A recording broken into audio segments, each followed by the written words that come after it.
Hello അസ്സലാമു അലൈക്കും. ഇന്ന് ഞാൻ ഉണ്ടാക്കുന്നത് നമ്മൾ അടിപൊളി ചെമ്മീൻ ചോറാട്ടാ. ഭയങ്കര ടേസ്റ്റാണ്. ഇതെല്ലാവരും ഒരു പ്രാവശ്യമെങ്കിലും റെഡിയാക്കി നോക്കണം. ഇതുണ്ടെങ്കിൽ പിന്നെ നമ്മുടെ മന്തിയും ബിരിയാണിയും ഒന്നും നമുക്കിനി വേണ്ട. അപ്പോൾ ഇതെങ്ങനെ ഉണ്ടാക്കുന്നതെന്ന് നമുക്ക് ആദ്യം നോക്കാം. അപ്പോൾ ഞാനിതൊരു 1/2 കിലോ ചെമ്മീൻ എടുത്തിട്ടുണ്ട്. പിന്നെ ഇതാ ഞാൻ മുമ്പത്തെ വീഡിയോയിലും പറഞ്ഞ പോലെ തന്നെ ഇതിൻ്റെ 2 സൈഡുള്ള ആ നാരെല്ലാം കളഞ്ഞിട്ട് എല്ലാം നല്ലോണം ഒന്ന് ക്ലീൻ ചെയ്ത് വെച്ചിട്ടുണ്ട്. ഇനി ഇതിലേക്ക് നമ്മൾ ആവശ്യത്തിനുള്ള ഉപ്പും പിന്നെ 1 ടീസ്പൂൺ മഞ്ഞൾപ്പൊടിയും പിന്നെ ഒരു 1.5 ടേബിൾ സ്പൂൺ മുളക് പൊടി ഇതും കൂടി ഇട്ടിട്ട് ഇപ്പം നല്ലോണം ഒന്ന് മിക്സ് ചെയ്യുക. എന്നിട്ട് ഞാൻ ഇതിൽ നിന്ന് ഒരു പകുതി എടുത്തിട്ട് മാറ്റി വെക്കുന്നുണ്ട് ഫ്രൈ ആക്കാൻ വേണ്ടിയിട്ട്. അപ്പോൾ ഇത് ഫുള്ളായിട്ട് ഞാൻ മസാലയിൽ ഇടുന്നില്ല, കുറച്ച് എടുത്തിട്ട് ഇതാ ഞാൻ മാറ്റി വെച്ചിട്ടുണ്ട്. ഇത് പൊരിക്കാൻ വേണ്ടിയിട്ടുള്ളതാണ്. അപ്പോൾ അതവിടെ മാറ്റി വെക്കാം. ഇനിയിപ്പോൾ ഇതാ ഒരു ചെറിയ മിക്സിൻ്റെ ജാർ എടുക്കുക. അതിലേക്ക് ഒരു വലിയ ഉള്ളി ഇട്ട് കൊടുക്കുക കട്ട് ചെയ്തിട്ട്, പിന്നെ ഒരു 3 പച്ചമുളക്, പിന്നെ ഒരു ചെറിയ കഷ്ണം ഇഞ്ചിയും ഒരു 4-5 വെളുത്തുള്ളിയും കട്ട് ചെയ്തതും കൂടി ഇട്ട് കൊടുക്കുക. ഇനി ഇതെല്ലാം ഒന്ന് ചതച്ചെടുക്കണം. നല്ലോണം അരയണ്ട, ഇതേപോലെ ഒന്ന് ചതച്ചെടുക്കുക. എന്നിട്ടിത് ബാക്കിയുള്ള ആ ചെമ്മീനുണ്ടല്ലോ അതിലേക്ക് ഇട്ട് കൊടുക്കാം. അത് ഫുള്ളായിട്ട് ഇതിലിട്ടതിന് ശേഷം അതിലേക്ക് ഒരു പിടി കറിവേപ്പില, പിന്നെ ഒരു തക്കാളി ചെറുതാണെങ്കിൽ 1 മതി, വലിയതാണെങ്കിൽ പിന്നെ ഹാഫ് മതിയാവും. ഞാനിപ്പോൾ ഒരു ചെറിയ തക്കാളി എടുത്ത് പിന്നെ ഒരു പിടി കറിവേപ്പിലയും കൂടി ഇട്ടിട്ട് നല്ലോണം ഒന്ന് മിക്സ് ചെയ്യാം. ഇനിയിപ്പോൾ ഇതിലേക്ക് കുറച്ച് പൊടി കൂടി ഇടുന്നുണ്ട്. ഇപ്പോൾ ഈ തക്കാളിയും ഉള്ളിയെല്ലാം ഇട്ടല്ലോ, അപ്പോൾ ഞാൻ നേരത്തെ പൊരിക്കാൻ എടുത്തുകൊണ്ട് അതിനുള്ള കറക്റ്റ് എന്താ പറയുക മുളക് പൊടി ഇതെല്ലാം ഇട്ടിട്ടുള്ള. അപ്പോൾ ഇതിലേക്ക് ബാക്കി പൊടി കൂടി ആഡ് ചെയ്യണം. അപ്പോൾ ഇതാ 1 ടേബിൾ സ്പൂൺ മല്ലിപ്പൊടിയും പിന്നെ ഒരു 1/2 ടേബിൾ സ്പൂൺ മുളക് പൊടി, പിന്നെ മഞ്ഞൾപ്പൊടി ഇതിൽ കുറച്ച് അധികം ഇടണം. ഞാനൊരു 1.5 ടീസ്പൂണിൻ്റെ അടുത്തിട്ടിന്, ടീസ്പൂണാണ്. അപ്പോൾ മഞ്ഞ കളറ് വേണമല്ലോ നമ്മുടെ ചോറിന്. എന്നിട്ട് അതും കൂടി ഇട്ടിട്ട് വീണ്ടും എല്ലാം നല്ലോണം ഒന്ന് കൈ കൊണ്ട് മിക്സ് ചെയ്യുക. ഇനിയിപ്പോൾ ഇതാ ഈ മസാല റെഡിയാക്കാൻ വേണ്ടിയിട്ടൊരു ചെമ്പ് അടുപ്പത്ത് വെച്ച് അതിലേക്ക് നമ്മൾ ഈ മിക്സ് ചെയ്തിട്ടുള്ള ചെമ്മീൻ ഫുൾ ഇട്ട് കൊടുക്കുക. എന്നിട്ട് കുറച്ച് വെള്ളവും കൂടി ഒഴിച്ചിട്ട് നമുക്കിത് കുക്ക് ചെയ്തെടുക്കണം. ഇത് നല്ലോണം ഒന്നെല്ലാം ഇളക്കി മിക്സ് ചെയ്ത് ഉപ്പെല്ലാം നോക്കിയതിന് ശേഷം ഇതൊന്ന് അടച്ച് വെച്ചിട്ട് ചെമ്മീൻ വേവിക്കാം.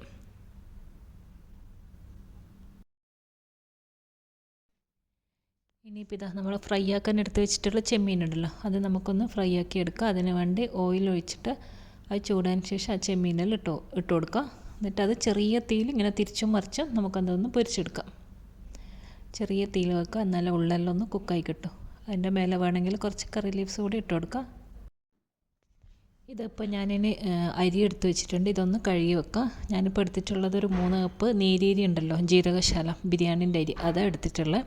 അപ്പോൾ അതവിടെ കഴുകി മാറ്റി വെച്ചിട്ടുണ്ട്.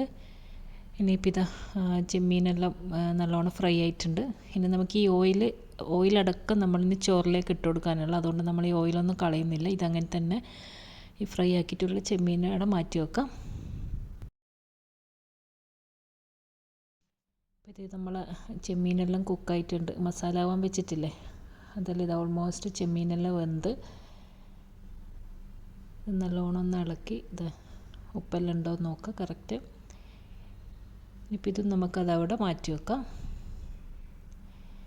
ഇനി നമ്മൾ ഈ സമയം നെയ്ച്ചോറ് റെഡിയാക്കാനുണ്ട്. അപ്പോൾ ഞാനൊരു വലിയൊരു ചെമ്പ് എടുത്തിട്ടുള്ള, അപ്പോൾ ഇതിൽ തന്നെ ഉണ്ടാക്കാമെന്ന് ചോദിച്ചിട്ട് ആ ചെമ്പെടുത്ത് നോക്കുമ്പോൾ ഞാൻ വിചാരിച്ച് എന്തായാലും കുറച്ച് വലിയ ചെമ്പെടുക്കുക. അപ്പോൾ നമുക്ക് ലാസ്റ്റെല്ലാം ഒന്ന് മിക്സ് ചെയ്യുമ്പോൾ നല്ലതായിരിക്കും. അതിന് വേണ്ടിയിട്ട് ഇതൊരു വലിയ ചെമ്പ് അടുപ്പത്ത് വെച്ച് ഇനി ഇതിലേക്ക് ഓയിലും ഒരു 1.5 ടേബിൾ സ്പൂൺ മിൽമ ഗീ ഉണ്ടല്ലോ 6 kg അതും ഇട്ട് കൊടുത്തിട്ട്, പിന്നെ അതിലേക്ക് 2 ഏലക്കായും 2 ഗ്രാമ്പു, ഒരു കഷ്ണം പട്ട, ഒരു ബേ ലീഫ് ഇതെല്ലാം ഇട്ടതിന് ശേഷം അതിലേക്ക് നമ്മൾ കഴുകി മാറ്റി വെച്ചിട്ടുള്ള അരി ഉണ്ടല്ലോ അതും ഇട്ടിട്ട് നല്ലോണം ഒന്ന് വറുത്തെടുക്കണം. അപ്പോൾ ഈ സ്റ്റെപ്പ് എല്ലാവർക്കും അറിയുന്ന തന്നെ ആയിരിക്കുമല്ലോ വറുക്കുന്നത്. ചില ആൾ വറുക്കാണ്ടും ചോറ് വെക്കലുണ്ട്. അപ്പോൾ ഇത് നല്ലോണം ഒരു ചെറിയ തീയിൽ വെച്ചിട്ട് വറുത്തെടുക്കുക. ഈ ചോറെല്ലാം ഒന്ന് ഡ്രൈ ആയി ഒരു പൊട്ടുന്ന ഒരു പരുവ് ഉണ്ടാവുമല്ലോ അതുവരെ. അപ്പോൾ ഞാനിതാ ഇപ്പുറത്ത് വറുക്കാൻ വെച്ചിട്ടുണ്ട്. അപ്പുറം നമ്മൾ ചെമ്മീൻ്റെ ഒരു മസാല ഉണ്ടല്ലോ, അപ്പോൾ അതിൽ നമ്മൾ എത്ര വെള്ളം ഉണ്ടോയെന്ന് നോക്കുക. എന്നിട്ട് അതിനനുസരിച്ചിട്ട് ബാക്കി വെള്ളം ഒഴിക്കുക. അപ്പോൾ ഞാനിപ്പോൾ 3 കപ്പ് അരിക്ക് 1 1.5 വെച്ചിട്ട് ഒരു 4.5 കപ്പ് വെള്ളം വേണം. അപ്പോൾ 1.5 കപ്പ് ഈ എന്താ പറയുക ഓൾറെഡി ഇതിൽ വെള്ളം ഉണ്ട്. ഇനി ഞാൻ ഇതിലേക്കൊരു 3 കപ്പും കൂടി വെള്ളം ആഡ് ചെയ്യുന്നുണ്ട്. അപ്പം നിങ്ങൾക്ക് എത്ര വെള്ളം നിങ്ങൾ എടുക്കുന്ന ഓരോ അരിൻ്റെ കണക്കനുസരിച്ചിട്ട്. അപ്പോൾ ഞാനിതിലിതാ ഒരു 3 കപ്പ് കൂടി ഒഴിച്ചു കൊടുക്കുന്നുണ്ട്. അപ്പോൾ ഈ ഒരു മസാലയും ഈ ഒരു വെള്ളത്തിലാണ് നമ്മൾ ചോറ് വേവിക്കുന്നത്. അപ്പോൾ 3 കപ്പ് വെള്ളവും കൂടി ഒഴിച്ചതിന് ശേഷം എന്താ പറയുക, ഇതൊന്ന് തിളപ്പിക്കണം. നമ്മൾ ഇപ്പുറത്തുനിന്ന് ആ ഒരു അരി വറുക്കുന്ന സമയം കൊണ്ട് മറ്റേ അടുപ്പിൽ നിന്ന് നമ്മൾ ആ വെള്ളവും ഒന്ന് ഒരേ സമയം തന്നെ അതും തിളപ്പിക്കാം. അപ്പോൾ ഇത് നല്ലോണം ഇളക്കിയിട്ട് ആ വെള്ളം ആടുന്ന് തിളക്കട്ടെ.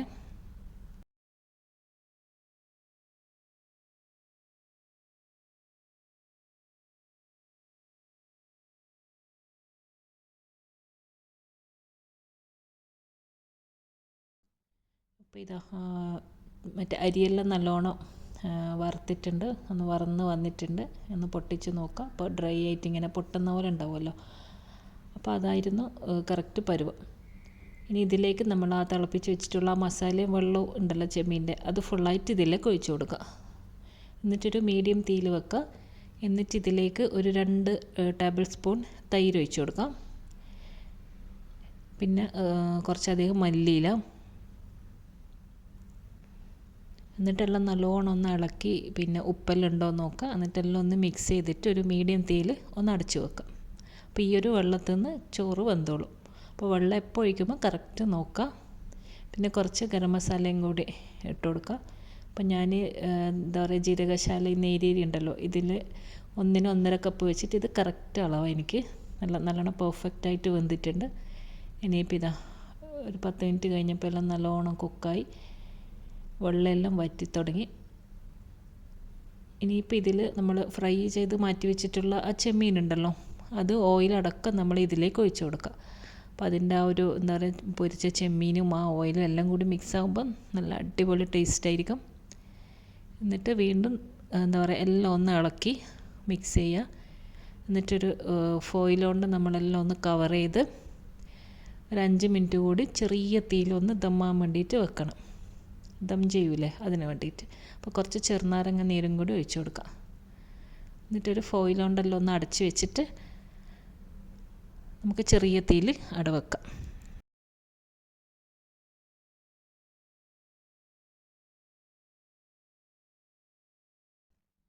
ഇപ്പോൾ ഇതാ 5 മിനിറ്റ് കഴിഞ്ഞ് ഞാനിത് തുറന്ന് നോക്കുമ്പോൾ നല്ല ദമ്മായി നല്ല ആവി പറക്കുന്ന നല്ല അടിപൊളി സ്മെല്ലെല്ലാം വരാൻ തുടങ്ങിയിട്ടുണ്ട്.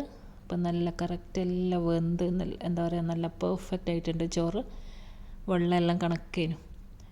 അപ്പോൾ വീണ്ടും എല്ലാം നല്ലോണം ഒന്ന് ഇളക്കി മിക്സ് ചെയ്ത് നമ്മൾ അടിപൊളി എന്താ പറയുക ചെമ്മീൻ ചോറ് റെഡി ആയിട്ടുണ്ട്. ഇനി നമുക്കിതൊരു പ്ലേറ്റിലോട്ട് മാറ്റാം.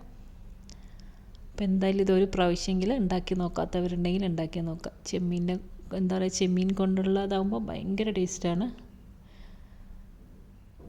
അപ്പം അതിന് കൂടെ നിങ്ങൾക്ക് ചട്നിയോ എന്ത് വേണമെങ്കിലും എന്താ പറയുക സൈഡ് ഡിഷായിട്ട് എടുക്കുക. ഞാനിപ്പോൾ അച്ചാറും പപ്പടവും. ഈ അച്ചാർ ഇതാ ഞാൻ കുറേ വീഡിയോയിൽ പറഞ്ഞിട്ടുണ്ട്, നാട്ടിൽ നിന്ന് മധുരനിലോ കൊടുത്തയച്ച എന്താ ഈത്തപ്പഴം അച്ചാർ. ഇതുണ്ടെങ്കിൽ പിന്നെ അതിൻ്റെ കൂടെ വേറെ ഒന്നും വേണ്ട. അപ്പോൾ അച്ചാറും പപ്പടവും പിന്നെന്താ പറയുക ലൈം ടീയും എല്ലാം കൂടി ആയിട്ട് നല്ല അടിപൊളി ലഞ്ചായിരുന്നു. അപ്പോൾ ഈ ചോറ് എന്തായാലും എല്ലാവരും ഉണ്ടാക്കി നോക്കുക. അപ്പോൾ എല്ലാവർക്കും വീഡിയോ ഇഷ്ടപ്പെട്ടല്ലോ. അപ്പോൾ അടുത്ത നല്ലൊരു വീഡിയോ ആയിട്ട് ഇൻഷാ അല്ലാഹ് ഇനിയും കാണാം. അസ്സലാമു അലൈക്കും, ബൈ.